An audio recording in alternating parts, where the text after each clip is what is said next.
My name is Emma. I am 18. I was diagnosed with scoliosis when I was about 12 years old, and I'm going on my 3-year anniversary of my surgery. I help my mom manage a clothing boutique in Prescott, Arizona. I like to hunt with my dad. That's one of our favorite things, to bond and hang out in the woods. I used to be a sprinter. Can't really do that anymore. But yeah.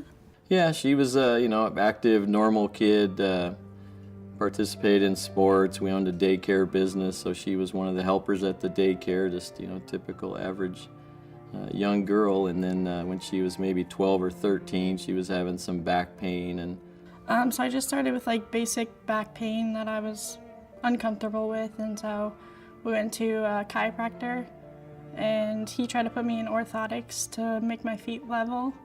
I wore those for like a year, and he kept track of everything as it was progressing. Well, when she was first, I have some back pain. Well, we all have back pain. Yeah, maybe it's growing pains, maybe it's who knows what. But like I said, the friend of ours that's a chiropractor then said, well, she's got scoliosis. The spine is starting to curve, for whatever reason. We were referred to Shriners Hospital through a family acquaintance that knew Shriners and their capabilities. So she went through a teleconference with Dr. Cho and realized her severity of her scoliosis and that surgery was probably the best option, having already exhausted the other possibilities. So, when I first met Emma in my office, she was with Mom, and first thing I noticed was that Emma was a very beautiful young woman, but she was full of life, and she had a problem, scoliosis, that really was affecting her, and it was something that continued to get worse, and it's something that really was not managed well with anything non-surgical, and it's something that if left to its own, it would continue to get worse throughout her entire life. When we came to Shriners Hospital for Children and met Dr. Cho, a door was opened for us, and she was put on a 1-year waiting list. I remember when Dr. Cho said he had many surgeries, he would have to put her on a waiting list. And she began crying. And he said, I am going to do it, but you have to wait. And she just began crying, and he said, I hope those are happy tears, at least, that we're going to get this done. And she said yes. Any surgical option that I talk about, I always explain very clearly that we do everything to make your back better, but we also want to make sure we do it as safely as humanly possible. So when we talk about surgery, we say, yes, can I get your back straighter? Absolutely.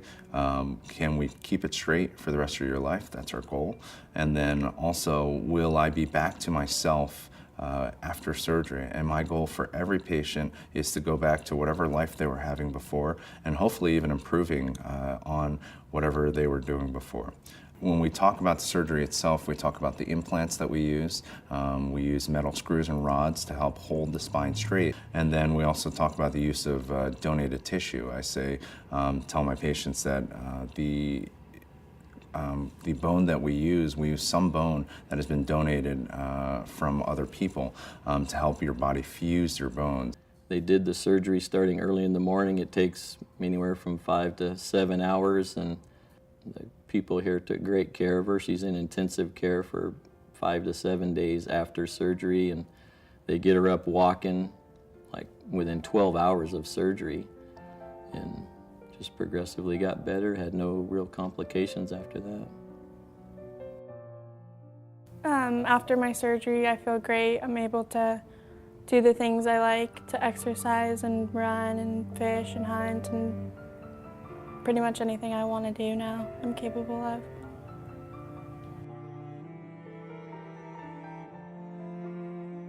So I have used allograft in my practice for as long as I've been training and as long as I've been practicing.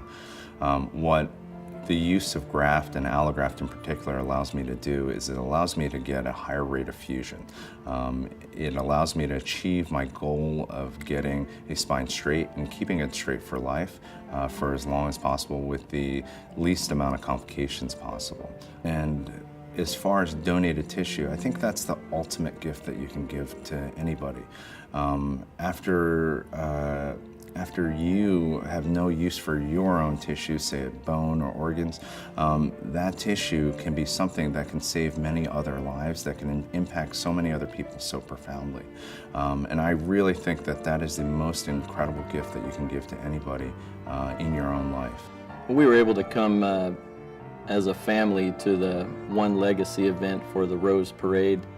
Emma was selected to be on the Donate Life float as a representative for Medtronic.